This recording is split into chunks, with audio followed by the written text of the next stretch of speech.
Hi, everyone, and welcome to the podcast. We have returning guest, Mr. Zester, the Hey. the junior version of Mark Z, joining us. We wanted to do a podcast with him, isolated, just to focus primarily on the blockchain and crypto space.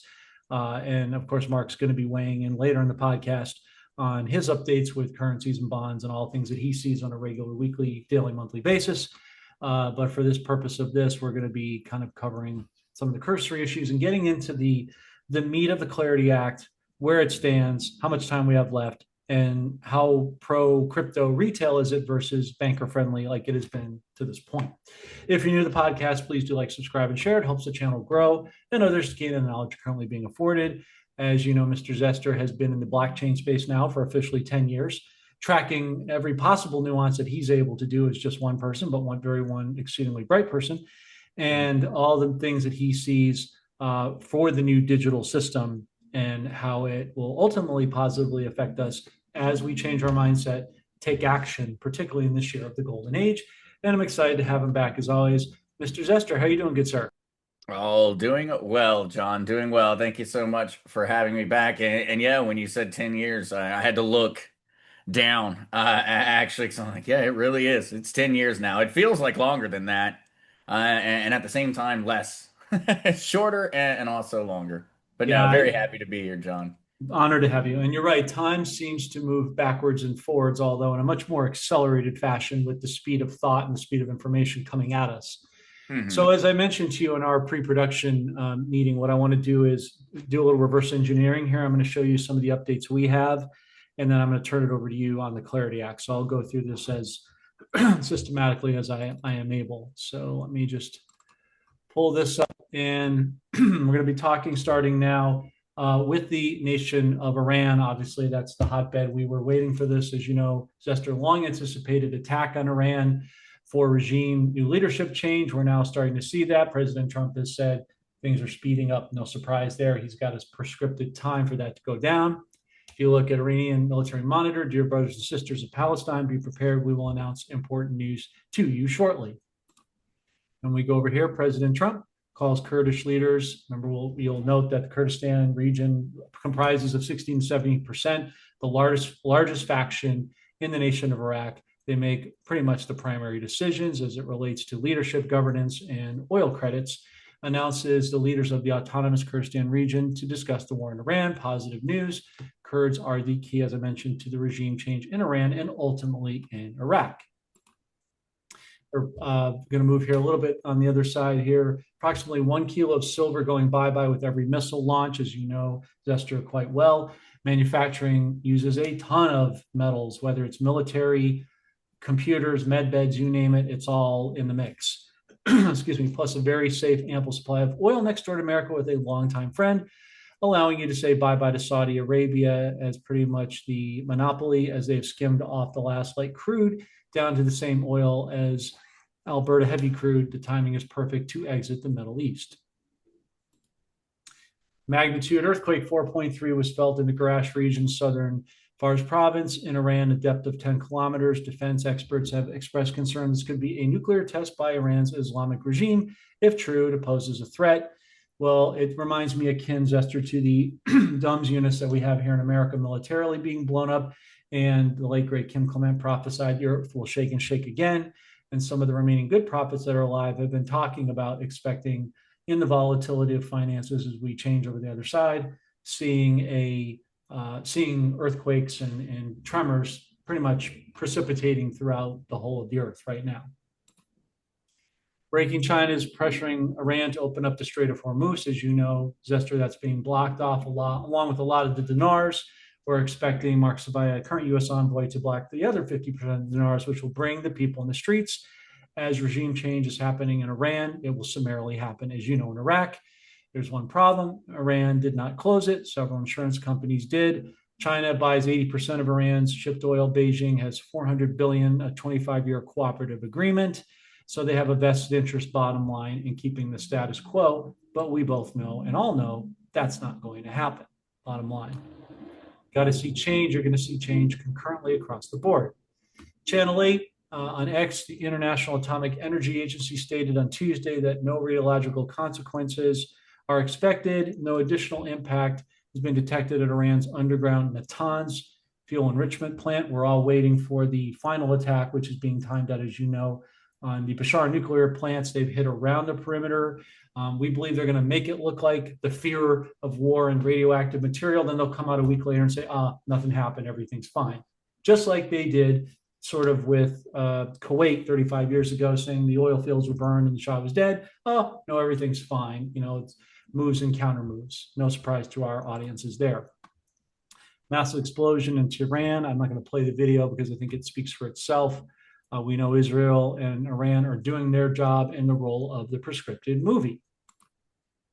This one I thought was interesting for you and your dad, Zester. Judy Shelton, I've been a big fan of hers as coming back as the Treasury Secretary to supplant Bessent, bringing back the gold standard. She's been talking about long Treasury bonds, 50 and 100 year. You heard President Trump talking about 50-year mortgages. I really think that's a calm for long Treasury bonds. It's basically code, in my opinion. I could be wrong, but that's sort of how we're reading it. So I'll just play a brief clip of this for posterity. And I really think we need a renaissance in this country and call it the golden age. But we should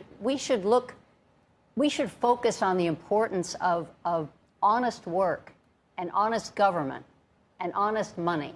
And by that, I mean we should celebrate people who do things that create real prosperity, not just who arbitrage financial opportunities that are caused by the anomalies in our monetary and financial way of doing things. We should demand honest government. Well, that goes without saying, as you know, and you saw her in a closed-door meeting, Zester, a few weeks ago with Secretary Bessent, to people behind him, beaming, which seems to me to be a calm for many, many things. Now I'm going to show you a couple other things, and I'll, as I promised, turn it over to you. Thought this was pretty interesting of note.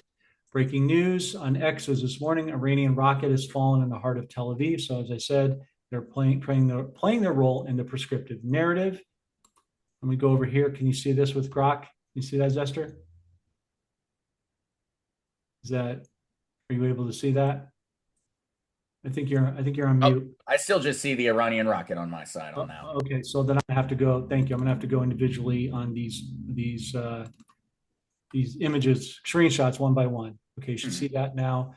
Grok, when it was asked who was their union, the union for those IRS employees and Bureau of Physical Service Workers, National Treasury Employees Union, and TEU. Treasury terminated their collective bargaining agreement on Friday. That was the 27th, I believe, citing a 2025 executive order on federal workforce policy that equates to 150,000 Treasury employees. So I'm going to explain that in a second here. Let me just go to this. Newsmax, Treasury Department has terminated its collective bargaining agreement with said unionized workers employed at the IRS. So basically, as of Friday, they switched off the IRS in transition to the ERS. That's what that means. And we can see that we are truly back on the Treasury side of things. And then this last one here, courtesy of Santa Surfing, Treasury ends IRS Physical Service Union deals. This is on Newsmax, all hastening the end of Powell. Now I want to show you this one last thing that I think you're going to appreciate, Mr. Zester, because I know you understand the comms. I know your dad does as well. We've talked about predictive programming in Hollywood and how they have to tell us in plain sight what they're doing. I don't know if you remember the movie Live Free or Die Hard from 2007, right? Nearly 20 years ago, I might add. Interesting. Well, there's this scene here that caught my attention. That's a perfect segue for you, Mr. Zester, on the digital blockchain. So everyone take a look at here at the 133 mark. I'm going to play it throughout the very end. Pay close attention to what he does and says to Bruce Willis in this role, because we believe this is what the bad guys have told us predictive programming they want to do to those who have not become their own central bank and are getting out of the beast system, right? This is what most of America is going to be, need to be on alert for and aware of. So here we go. Officer McLean. It's Detective McLean, asshole. Don't worry, Though we're gonna have plenty of time to get to know each other when I come visit you in prison. But, John, I already know so much about you. Your address in Brooklyn. The payments on your mortgage. How long you've been a member of the NYPD. And how's Holly? Well, that's sad. You're divorced. Was that tough on little Jack and Lucy? Now this is sad. After 30 years, I thought you'd have a better pension plan annuity than what I see here. Oh, and it gets worse. Your 401k no longer exists. Tell you what, let me make it up to you. Box them in at that intersection. Shoot Mr. Farrell in the head and drive away, and by the time you reach the end of the next block, all your debts will be wiped clean, and your children will be set for life. That really is tempting, especially that last part. But I think I'm gonna have to pass, Jerkoff. John, you're a Timex watch in a digital age. Did you catch what he said there? A Timex watch in a digital age. And he wiped out his pension just like that. So what they're showing you, wipe your debts clean. Sounds like Nasara versus the beast system, own nothing and be happy, right? So red pill, blue pill, which one will you take? And if you take action and you're on the side of this and you're using this to your advantage, you win. If you do nothing and depend on government, you lose, which we know things are shifting. But again, they have to tell us in predictive programming what they always intended to do, which I thought you and hopefully the audience would appreciate, catching these things. So all of that sets up kind of the cursory of currencies and the metals and all that stuff, which leads into a on-ramp freeway for you on the crypto side, right? So let's talk about the elephant in the room, Clarity Act. There was a lot of talk about, okay, it's going to be April. Okay, now it's going to be March. And we know they're playing games for a prescriptive time frame. To this point, the deal has been sucky because it's been very pro-bank. But it also will be pro-XRP Ripple as the world reserve currency, we believe, by 2030. So my first two questions to you is, do you agree with that? And secondly, what has the holdup been and how do we make this more fair for the retail consumer and not just polarizingly fair for the banks? Oh, and that absolutely is. That's the ultimate question right now in the cryptocurrency space is around the Crypto Clarity Act. I do think that there's something that's a little interesting. Whether it's a coincidence, I don't believe it is. The deadline that was set by the Trump administration was for March 1st. A major part of this is the formalization of certain stablecoins and how those stablecoins will work, in particular, real-world tokenized assets and the interest that they will generate. I do believe that attack on Iran may or may not have been a part of the influence of the deadline. But the biggest problem with the Clarity Act in and of itself, the reason that we are at essentially an impasse is because the banking lobbies have essentially started and have been doing so since December, November of last year. Whether it was occurring before that and behind the scenes, we're not aware of right now. But they have made the entire conversation about interest derived from stable coins. And that has allowed them to have very much an extremely important conversation about how the future financial system is going to work without any average person understanding or really thinking about it.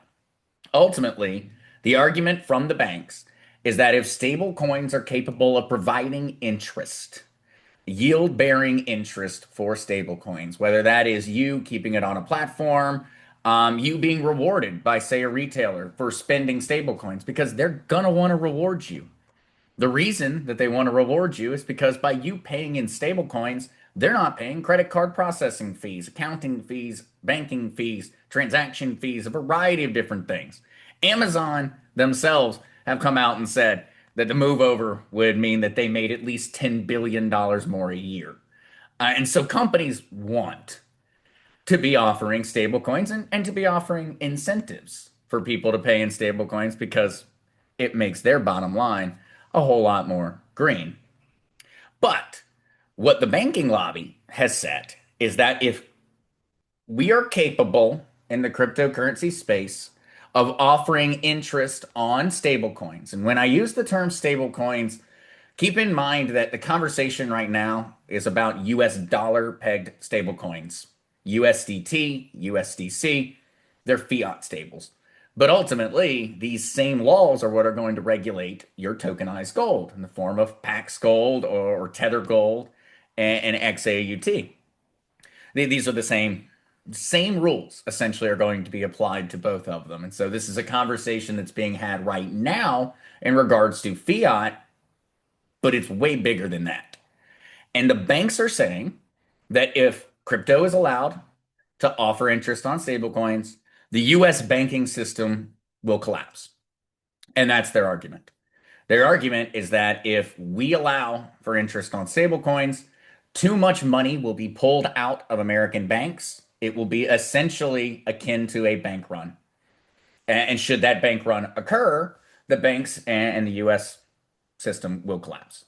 And that is the bank's argument. And in all honesty, I don't agree with the banks because I'm not on their side of this, but they are right.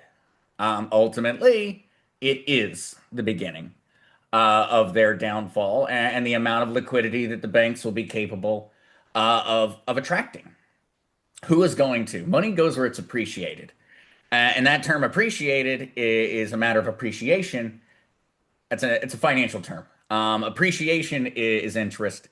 Money goes where it is appreciated. And that means money and dollars are going to flow to whatever is paying the highest, safest interest. Stablecoins. It's where it's going to flow. The banks know that's where it's going to flow. And so that's the reason they've made such a big deal about this. That is why we're here. Now, where we're currently at is some apparent compromise has occurred between the crypto lobbies and the banking sector. We do not know exactly what that contains right now, which is scary. What we are assuming is that some degree of a cap on interest or some way of essentially making it more difficult for average retail to participate in interest-bearing stablecoins is most likely the compromise that has occurred. That is what just about everybody in the crypto side is under the belief of, and that's what the banking sector seems to be indicating, is that the compromise that has occurred is going to allow for institutions to benefit massively off of the interest of cryptocurrencies, and it's going to essentially gatekeep a lot of the interest yield from real-world tokenized assets away from people who do not understand the technology. And that is one way they're planning on, that's how they're planning on achieving the compromise.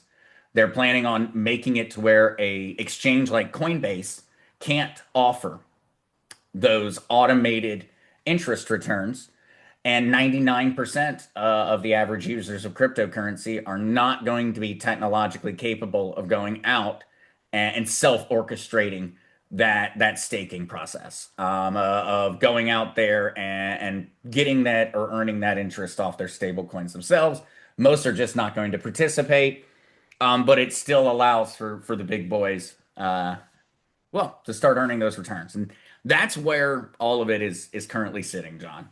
Very, very much uncertain on what the compromise is, but we have the knowledge that, according to Brad Garlinghouse, according to senators and senators' aides, the bill is progressing. We could see a vote as early as later this week or next week. But we are not currently aware of what that compromise was. Okay, thank you for that, Zester, because that was one of my questions. What do you think the compromise was? So let's take it to now that you've laid that out nicely. And what a coincidence, by the way, right?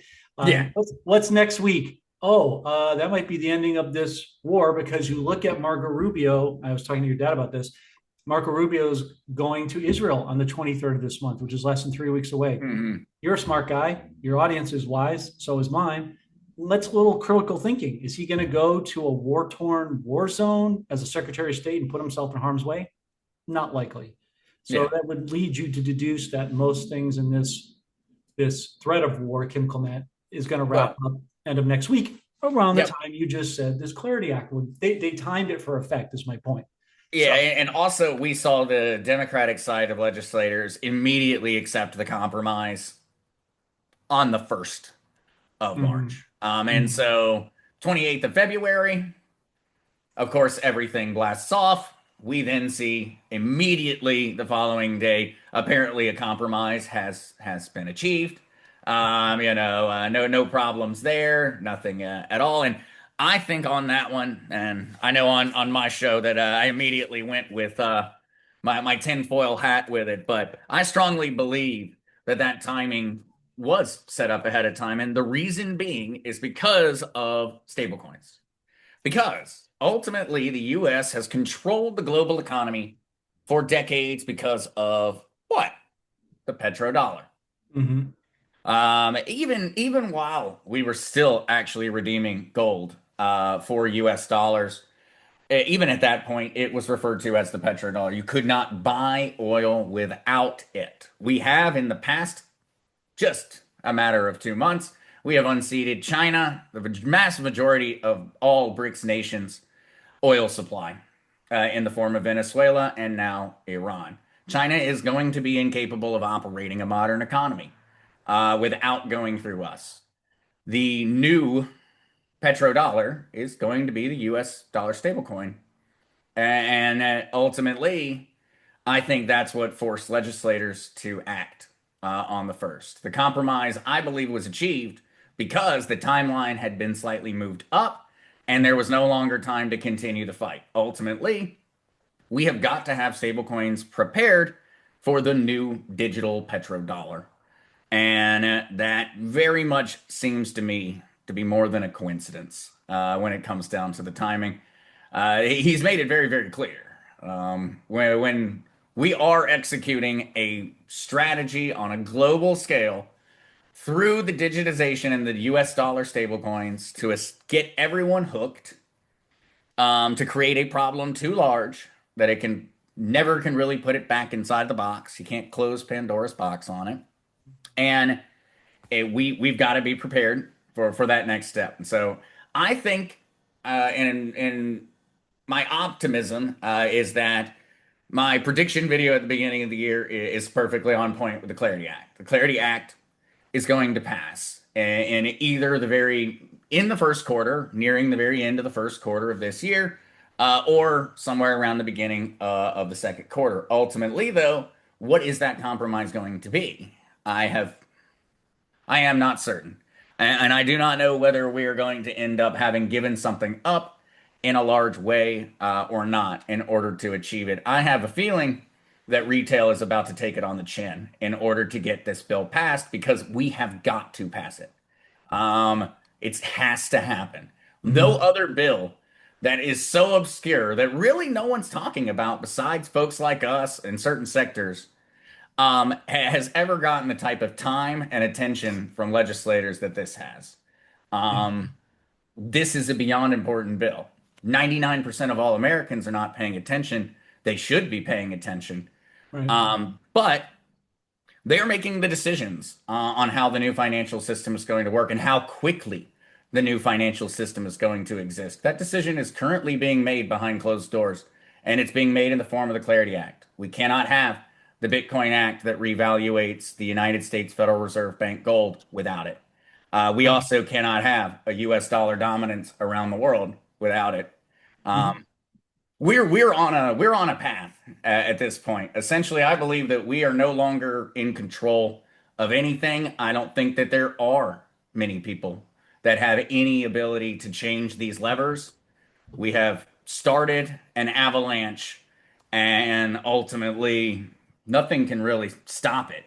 It can divert it, it can slow it down, but this is happening. Yeah, absolutely. So thank you, Zester. So there's something you said, I don't know if you caught it in the beginning of your articulation on this question. You mentioned the 28th.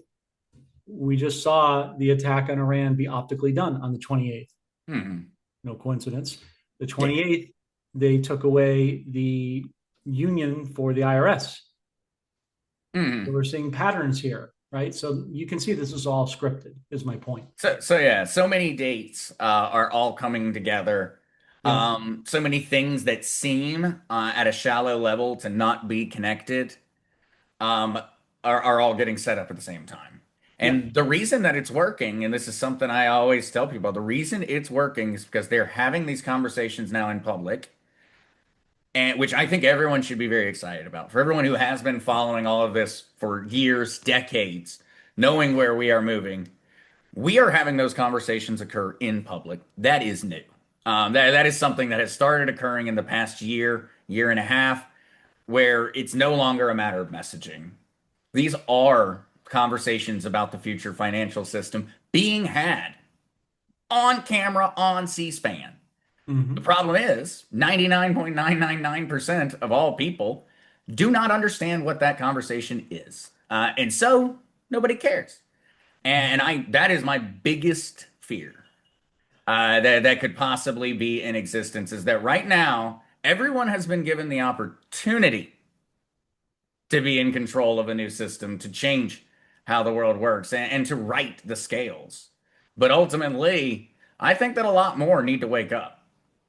I think a lot more need to wake up. We need to be having this conversation, should be important to far more people than it is, because they are casually discussing who will be the rulers of the new financial system. They're casually having the conversation in public, and everyone is just not paying attention. Well, with predictive It's programming, scary. they have to tell people, but the people have to pay attention and catch the Yeah. cues. And we can only do so much. We can put it out there. It's no on the boat. We can say the rain's coming, the boat's being built. Get on, get. Oh, I've never seen Yeah. rain. Well, okay, and it's always too late after the fact. So let's Yeah. take it. Let's take it to the next level, because our audience is one of that Yes. 1.1% that knows and is rightfully hungry for the information. So let's give it to them. So when this Clarity Act does pass, be it this week or next week, let's just say for all intents and purposes, I think the big question is certainly on my mind, and I would imagine it was in the mind of our respective audience. This stands to gain extremely well for XRP/Ripple. Agreed? And if it does it break out to what we talked about, that $10 to $30 rip initially, which will help the dinar? Yeah, well, that's a great question, and folks have been arguing that one for so long. Ask the Bitcoiners, it's amazing for Bitcoin. Ask the Ethereum holders, Right. it's amazing for Ethereum. Ask the Solana holders, they're going to be the biggest winners. Ultimately, though, when it really, really comes down to the brass tacks, the major benefactors, the ones who are going to benefit to the largest degree, are the blockchains that have the ability for tokens. What do I mean when I say that? I mean the ability to be built upon. And the reason that is important is because that's what a lot of this clarifies. It is not just, are you a security? Are you a this? Are you a that? This is a lot of the ability for RLUSD to go through the full growth of RLUSD. That is the Ripple ledger, stablecoin pegged to the US dollar. Ripple has tokenized treasury bonds. These are the bills that are this bill is going to massively benefit all of those projects. And in turn, it's going to benefit the parent blockchain. And so XRP has a huge amount to gain, because as XRP has publicly stated, they plan on focusing on the tokenization of real world assets. And that is really the future. And so Ripple has a huge, huge amount to win on it. Ethereum has the largest token ecosystem on the planet. It is the most buildable and easy to build upon blockchain in existence by a long shot. Ethereum has a ton to gain. Solana has a very, very robust token ecosystem. It has a lot to gain. But ultimately, the biggest gainer from this one is going to be who wins the real world tokenization race. And that's why a lot of folks are so excited about it, because depending upon how you look at it, Ethereum is currently winning the real world tokenization race. And that's really, it's not even a question. They are winning. Ethereum is currently the leader by a landslide. Ripple is not even close. But that is changing. It's changing on a daily basis. We can watch the market capitalization of RLUSD rise every single day. And so I very much believe that it's a huge win for XRP. I think it's a win for other blockchains and other tokens as well. But I think that XRP is kind of the unknown winner to many in the cryptocurrency space because of silver and gold tokenization. And I very much think that that's being undervalued by a lot of crypto analysts at this point. And that's why you'll regularly see Ethereum and Solana maxis talking about how the Clarity Act is the best for them. On shallow read, it feels that way. When you actually deep read into what it means and where things are going, I believe XRP is probably the largest benefactor of the Clarity Act. I agree with you. Absolutely. I agree with you, and I believe it's going to be the world reserve currency, and by 2030, I really think that that's where it's headed. So, what is just your own personal opinion? You don't have to go through all the stats. What do you think, conservatively, the initial breakout point for XRP will be once the Clarity Act is made officially passed? That one's really interesting. The Clarity Act has the ability to turn the whole market around. Mm-hmm. XRP itself, it should be sitting somewhere around $4.50 to $5 right now. Where with the market as contracted as it currently is. Remember, Bitcoin sitting at 69,000, Ethereum sitting somewhere around 2K. The whole market is contracted. Even at this point, we should be seeing XRP sitting somewhere around there.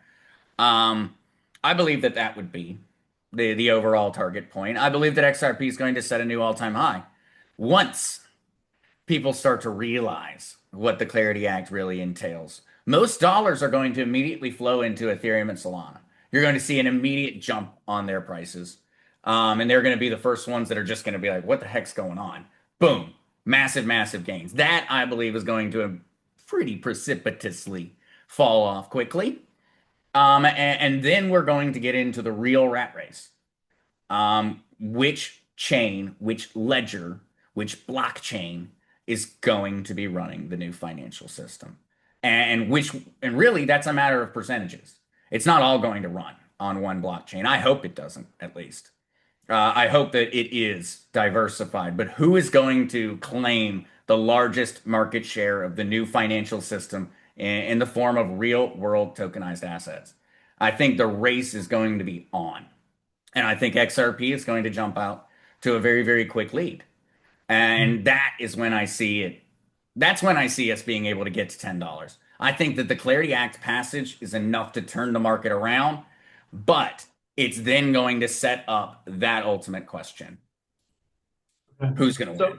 So let's take a realistic scenario. Say the end of next week, it gets passed. Yeah. Let's say, same next day, whatever, because, cryptos, unlike the banks don't sleep, but, cryptos never sleep. It's not in a vacuum. It's constant. Yeah. Right? It doesn't matter where you are in the world, real time, weekends, holidays mean nothing to crypto. It's like the Terminator. It just keeps going. Did you see that the Chicago Mercantile Exchange, that's $5 trillion in 2025 of trading volume? Commodities, Chicago Mercantile Exchange went 24/7 to match crypto markets just a week and a half ago. I did. And did you see a few weeks ago, Zester, that one of the main banks on the Mercantile Exchange went out of business and dropped $291 million of metal assets into the economy because someone wanted to buy the shorts up and bring it down and swing trade and make profit on it. And that's why you're seeing that volatility, because they know that's going to go up, which I'm getting to a point with that. So I'm glad you brought that up. Thank you. But let's take this elephant a piece at a time. So let's go on the supposition that next week it passes, being conservative. Build it out. Coincidentally, the Iran conflict ends, new regime change. We see all these puzzle pieces amalgamated.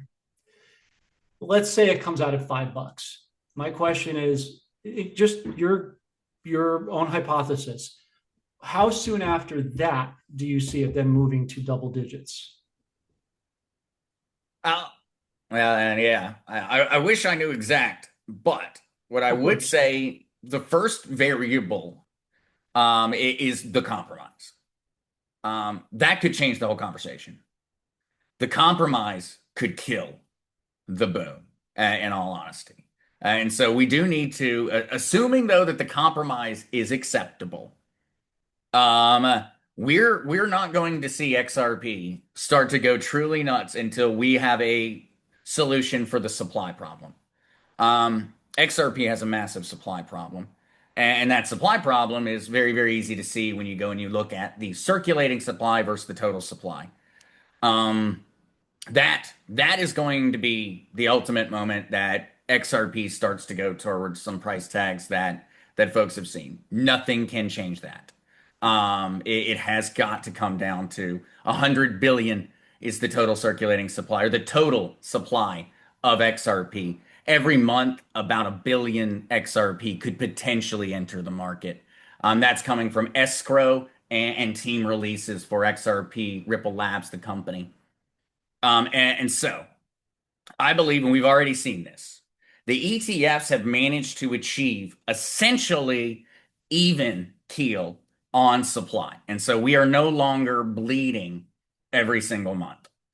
The ETFs and retail demand, at least for the months of November, December, and January, we saw the entire supply being eaten.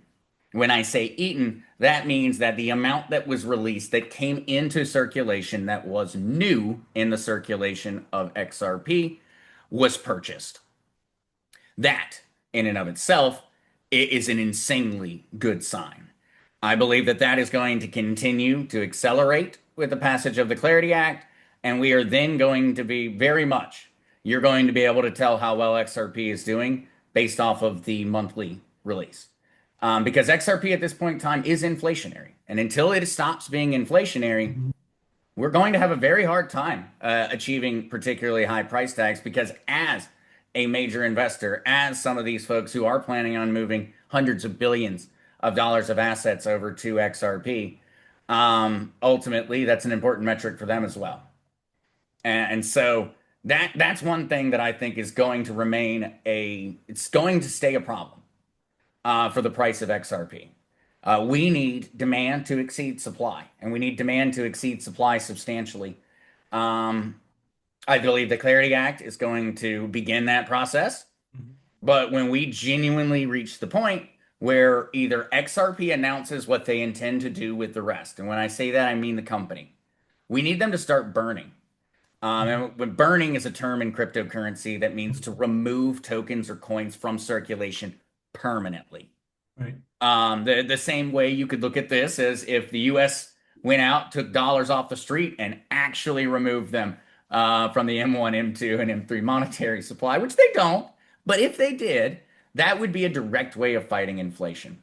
XRP has burn mechanisms built into it, but those burn mechanisms are not really activated yet. So I look forward to that. I view the Clarity Act passage as being the opportunity for the game, for the real beginning fire of, the race has started, to begin. We're going to start seeing projects skyrocket. We're going to see a lot of volatility, a lot of speculation. And then it's going to start reinforcing into fundamentals. As it reinforces into fundamentals, XRP is going to be the benefactor of that. Because they really do have the best platform at the moment for this real world asset tokenization. They have the relationships with the major institutions. They are very much an institutional cryptocurrency. They're not very focused on retail. And they never have been, in all honesty. They're focused on the big money. And that's why we want to be a part of it. Well, absolutely. But here's the thing. Here's the thing where I get a little bit sidebarred or sidetracked is the banks are buying it up hand over fist like gold and silver as a means of survivability and relevancy. Because like you said, and we saw with the largest bank on the CME go down, JP Morgan and Wells Fargo, it's just a matter of time before those banks go, not initially because we're going to see the reset and they're part of that. But I'm saying the agenda is to peer-to-peer banking. We've talked about that before. And that's what we want. Get rid of the middleman, like Zelle minus the middleman, or PayPal or Venmo, whatever you use. But the banks are buying up XRP, Ripple as much as they are gold and silver. Why would they want a price depression or a drop? Because it would affect their bottom line. You just talked about, them wanting to be as in the green or in the black as much as possible. This would hurt their bottom line. So wouldn't this compromise whatever that is? wouldn't they want that to be advantageous for them? And how do we make it advantageous for the retail investor at the same time? Well, I think that from the bank perspective, the ones that are buying in, they want more time. That would be their benefit from holding and suppressing the overall growth of XRP is they need more time. And that's what I really think that the banks have indicated by this Hail Mary. Because this is a Hail Mary. The entire conversation about threatening the US government and threatening the crypto lobby that if interest is allowed on stablecoins, the US financial system it will collapse. That is what they're threatening. That is a dystopian degree of threat. That is blackmail, in all honesty, extortion. What you're saying is grandma is going to lose her retirement if you let cryptocurrency exist. That's really what they're saying. They're saying you're all going to go bankrupt and we're going to see Great Depression 2.0 on steroids if y'all don't stop cryptocurrencies from being able to offer yield and interest. And that seems like a very extreme stance, especially when you consider the Genius Stablecoin Act passed, which essentially cauterized all of these things they're mad about. They weren't showing up for that debate, but now they're showing up for this. I think that it was a clear indication the banks are behind. They're not trying to stop it. They know that it's not going to stop. They're going to lose. But they know that if they can slow it down, they can actually start making the shift. And that's what I think is the big fight. I think it's all a matter of time. We know where it's going. You know where it's going. I know where it's going. We are heading there. And they know it too. Right. But what they are very conscious of is that the longer they can delay, the better prepared they can be. And that is the reason I believe this is a bad faith argument that we are currently watching happen. The banks are not arguing about this for the reasons they say. It is true, though. They are not telling you a lie. But what they plan on doing is being as digitized and as fully backed by the time that it occurs in order to try and survive. And they're taking advantage of their lever. Their lever is their lobbying, and that they're pulling on that lever as hard as they can, just trying to slow the train down so that they can jump onto the train. Because the centralized exchanges, the crypto companies, they have won the banking race because they focused their dollars on actually building into the new financial system. It's blockchain system. The banks didn't. And so the banks fought that naturally. They've always fought change. That's very much normal for them. It's historical. But I think that is really what it all comes down to. As much as as much as they try to make it into something else, they have picked a pressure point that works. And they're not going to stop pressing on it until they realize that people aren't paying attention anymore. So it's essentially, Zester, thank you. So essentially, I mean, interrupt, you kind of triggered a thought for me. Fear porn and gaslighting for a stall tactic, basically. Yeah. Oh, yeah. Okay. Oh, yeah. We're watching a world that has evolved into MAD. And I mean mutually assured destruction. We have taken the Cold War era logic of nuclear bombs. And now what people don't realize is that we don't need nukes anymore. Iran doesn't need nukes to destabilize the globe. We don't need nukes to destabilize the globe. We can destabilize the globe by changing the value of the dollar from a 1 to a 0. That is how you change the globe, and that is mutually assured destruction. And that, I think, is what the world is just not really consciously aware of. We have entered into a world where that is the negotiating tactic. That's how the banks are negotiating. Iran attacked 14 different countries over the weekend. Why? That's not a logic strategy. That's not a strategy that would make sense in winning a war. That is a strategy that leads towards anarchy. They're practicing mutually assured destruction, essentially. I have a very, very, very solid belief that Iran is about to start threatening fiber optic cable lines across the planet. There have been a lot of military analysts that have been discussing it recently. I haven't seen it a lot in the news, but I have very much a belief that you're going to start hearing about fiber optic lines and Iranian submarines in the coming days. Um, that's that's the game we're playing now. And the idea of mutually assured destruction has changed. It's not nuclear. It can be economic. It can be information side. It, of course, can still also just be flat out bombs. But we're watching it play out in real time. The banks are not wrong. Their business is going to die. Yeah. And they know it. And they know Yeah. it to your point. So thank you for that. So let's just the last couple of questions to move along and just make sure we cover, I think, the majority of the things that we need to discuss for the audience's benefit. So you rightly asserted, Zester, a couple months ago when we had this discussion, you gave me a lot to think about, and I would imagine a lot of the audience a lot to think about in terms of the paradigm of something that everyone in our audience can understand, particularly the older seasoned crowd, metals.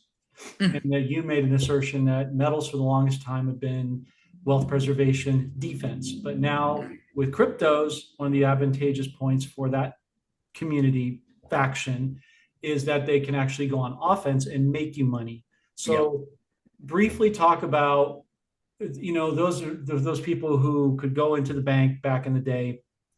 It was before my time, but my parents told me about it. You could go to the bank, take part of your paycheck, convert it to physical silver or metals. There's this dystopian connection. I interview a lot of subject matter experts like yourself on the metal side and other things who are, essentially married to the Keynesian economic side, the old Fed system, for those who are not yet familiar with that term. That's fine. Yeah. Who think that, cryptos can't be real because they're not tied to real assets. They don't understand the difference between pegged and backed.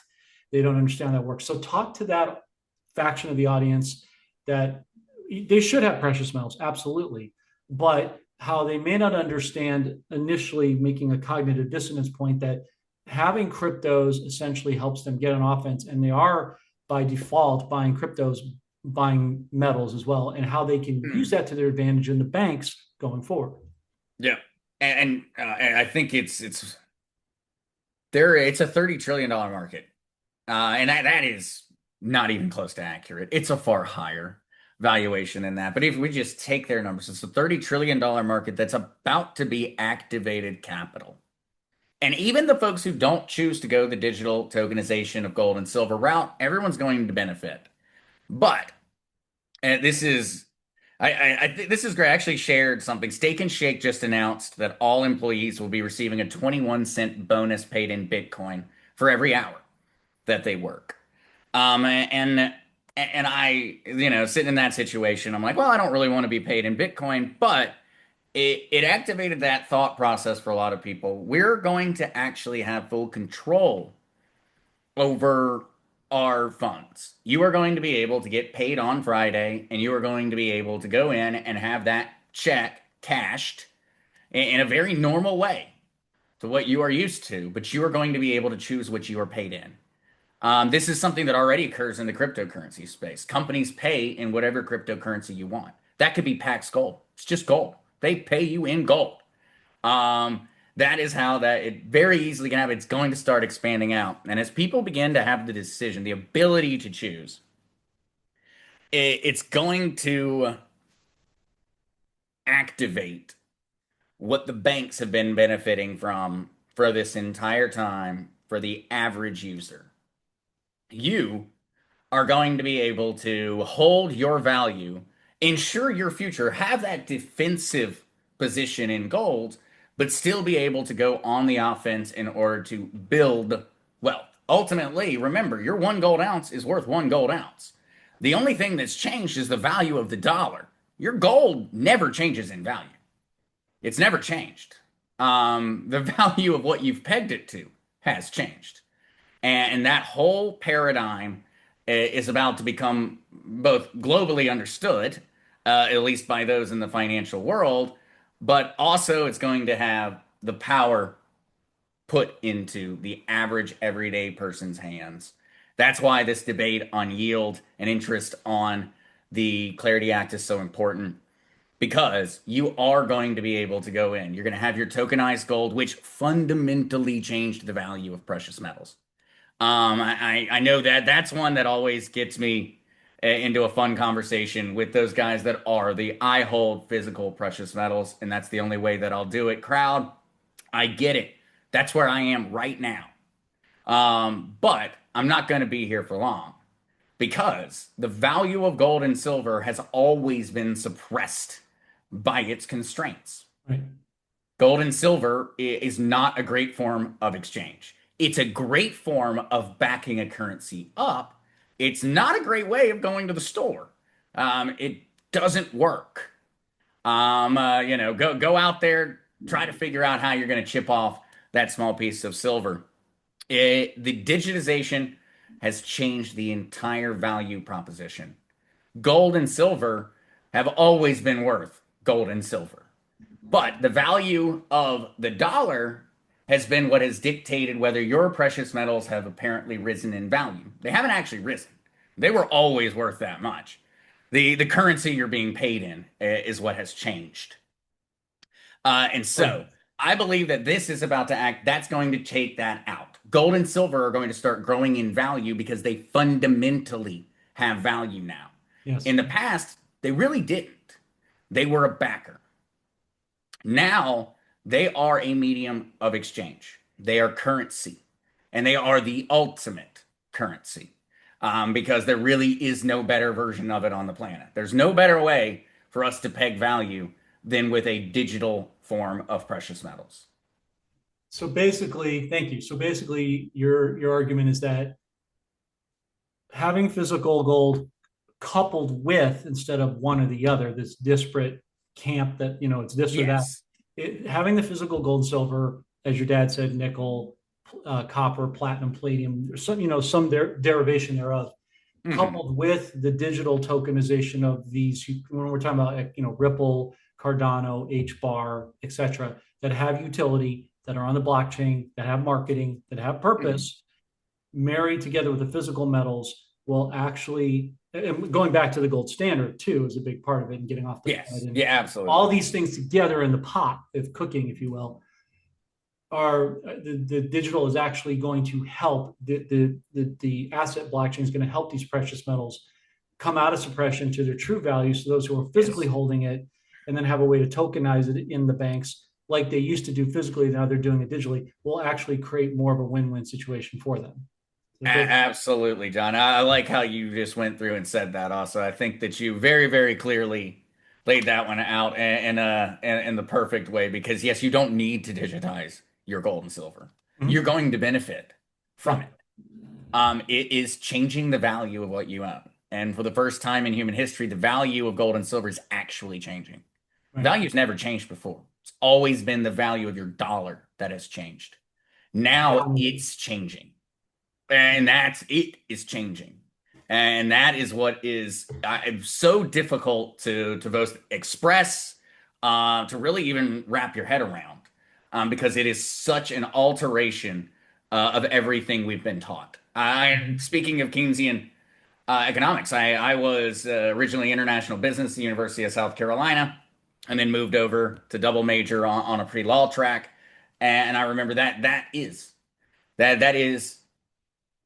it is a core held belief of every economist in the United States of America that's educating at a collegiate level, which means that it is a core held belief of every economic advisor that you've ever talked to, essentially. That's what they were taught.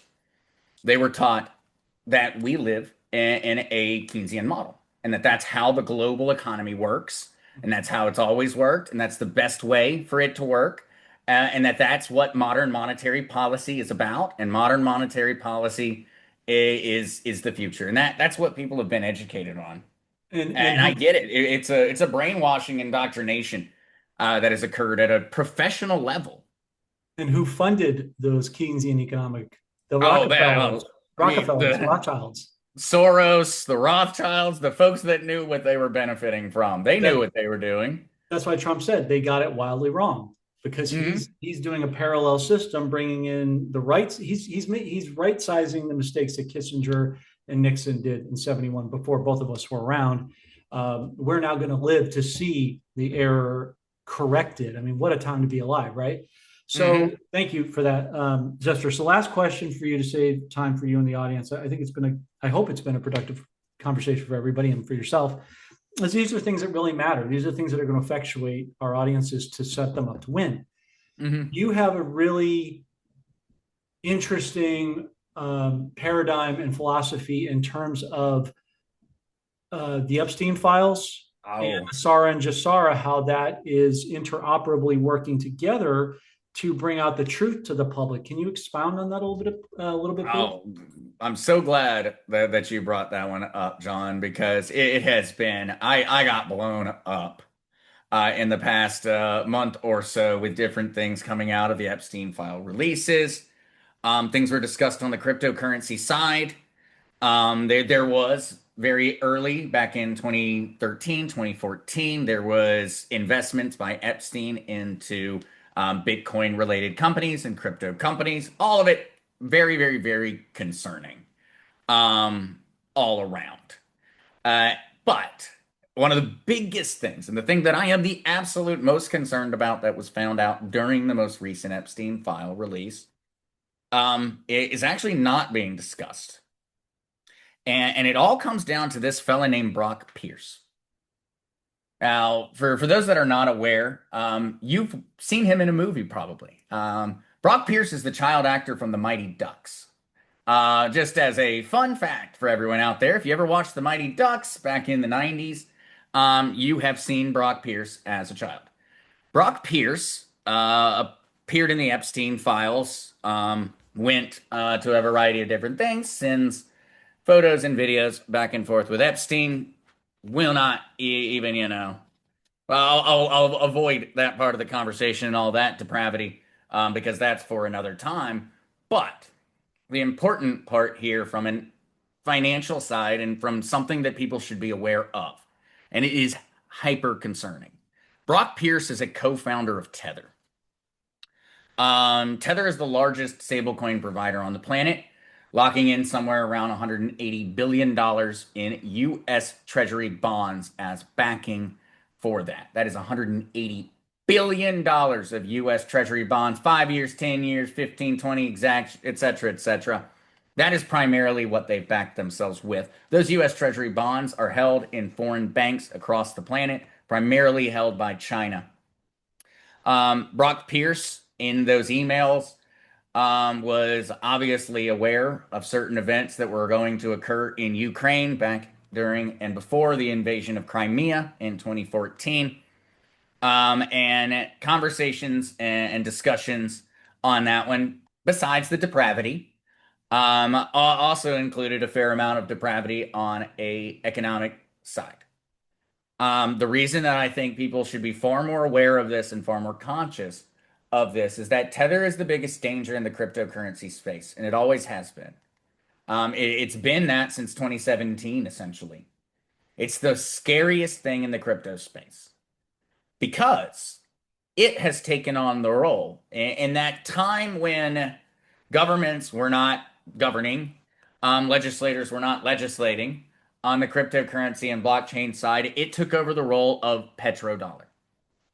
The Tether supply is directly pegged to the amount of U.S. Treasury bonds it holds and U.S. dollars that it holds. It has started to diversify into gold. Tether actually buys $1 billion of gold bullion a month. And they have been doing so for years now. Where that gold is going, well, we don't know because it doesn't seem to pop up on their vault sheets and spreadsheets. So it's not going into the vault. It's going somewhere. That is the biggest worry from the Epstein file release that we have gotten so far. Brock Pierce was directly connected with Jeffrey Epstein. Brock Pierce orchestrated the investments for Epstein. Epstein was not the person who knew these people. Brock Pierce was.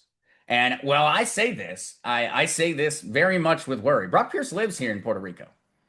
He actually ran for president back in 2020. He has the ability to trash the U.S. Treasury bond market. Tether is the single scariest entity in the cryptocurrency space. It's not Bitcoin. It's not the other cryptos. It's Tether. Tether is primarily held inside Chinese banks. It's backed by US Treasury bonds. And that means that when it actually comes down to it, what are we supposed to do to them? If we ban Tether, what are they going to do? They're going to dump $180 billion of US Treasury bonds. And that's just what we know they've got. They've got more. That's what they're going to dump onto the US market. And they have entered into very much that same conversation that I had kind of discussed earlier, mutually assured destruction. That is my biggest concern in the cryptocurrency space. For those that are not aware of how it works, cryptocurrencies are pegged. And people tend to think that cryptocurrencies are most often pegged to the US dollar. And they use that term pegged, thinking that it's like, oh, it's pegged to a dollar. No, it doesn't mean that. It all comes back to that conversation of what is one Bitcoin worth or one gold ounce worth? It's worth one gold ounce. The thing that changed was the medium of exchange. Remember this, Tether is that medium when it comes to the cryptocurrency markets. It is the medium of exchange.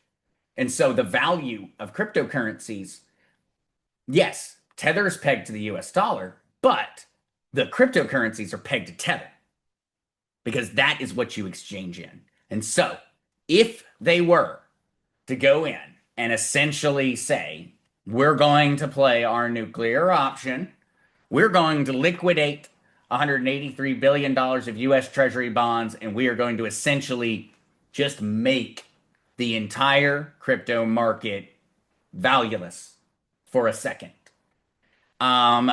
Not only would it result in a bank run in the United States in regards to US Treasury bonds, most of your 401ks, your pension funds, etc., they're highly tied to this. They would be able to, it's not a gun, but they can darn sure hold a knife to the US economy. And that is a very scary thought when you consider the people that are in control of it and where those connections could have gone. And so that's one that I want people to be very aware of. Brock Pierce, co-founder of Tether, very much a massive part of the Epstein files. He's the one who orchestrated Epstein's investments. Epstein didn't know these people. Brock did. And Brock is running around right now as a billionaire, traveling around the world, jetting back and forth. And that should be concerning. Very, very, very concerning. And it's one of my biggest fears in the cryptocurrency space is honestly the collapse, whether it be intentional or not, of Tether. It's not the death of crypto. It doesn't matter, in all honesty, in the long term.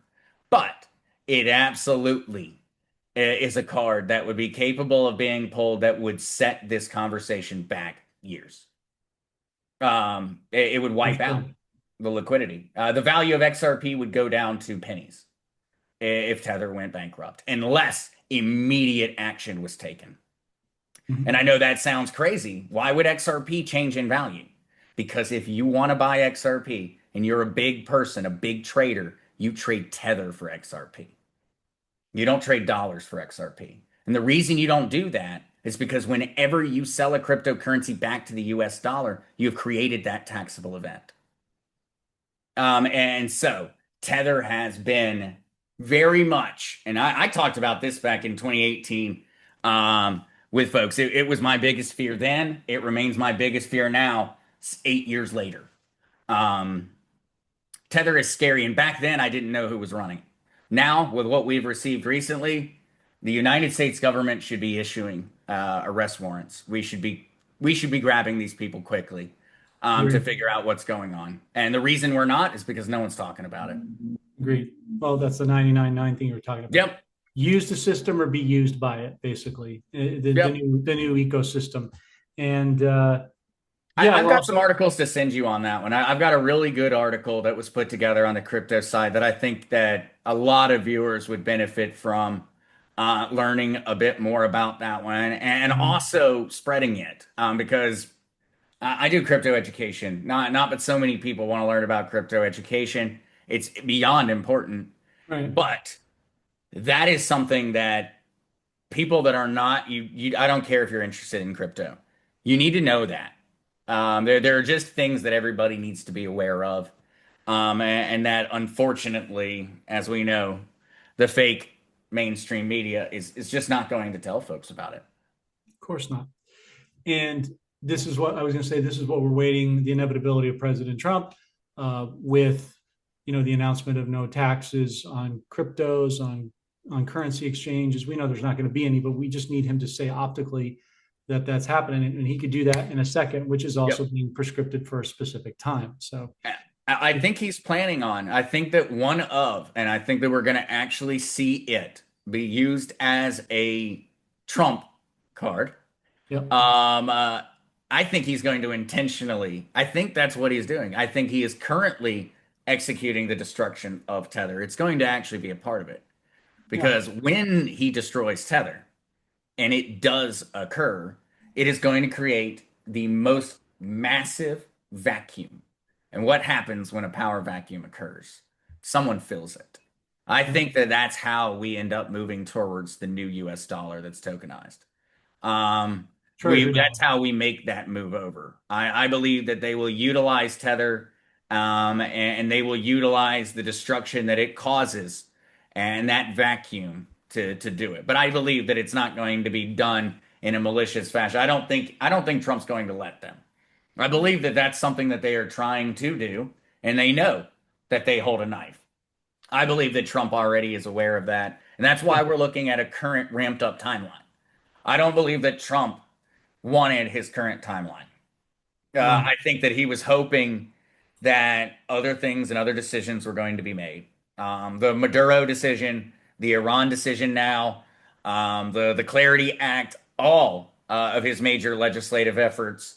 I believe that he had a time set out, and folks have forced his hand into accelerating the timeline. And that's why we are watching things occur at such a breakneck pace right now. Trump's like, okay, if y'all are going to play like this, well, then this, and this all have to happen by now. And y'all have moved up the timeline. And so we're going to have to start breaking some eggs to make these omelets. It's time. I mean, it's just the bottom line. You can feel it universally, can feel it systematically. A treasury-backed gold dollar for sure, and no pedophilia or trafficked coins of any kind are going to be allowed in this new ecosystem. It's just not going to be a part of it. So appreciate that, Zach. So as we wrap things up for today, please tell everyone where they can find your work. Well, thank you so much, John. I enjoy our conversations, and folks can find me over on the Crazy Cryptonaut on YouTube. That's always the best place to find me. I stream some other places as well, but that's always the best place to go to start. And of course, I do also have X and things of that nature. But if you show up on YouTube, you'll get pushed all around if you want to hear more from me. Very cool. Yeah, and we'll make sure to leave that link below in the video and the description. Always a pleasure to have you, Mr. Zester. We appreciate it. And folks, as you know, we have some very trusted sponsors. So if you are looking for currencies or Zim bonds, all that stuff, we have that available, and we'll leave that link below in the description. Mr. Zester, thank you for joining us, good sir. We appreciate your time and intense information, expertise. We hope you have a wonderful rest of your day, and we look forward to seeing you in the not too distant future. Oh, thank you so much, John. And I look forward to getting to come back and chat with you soon. Likewise. Be blessed.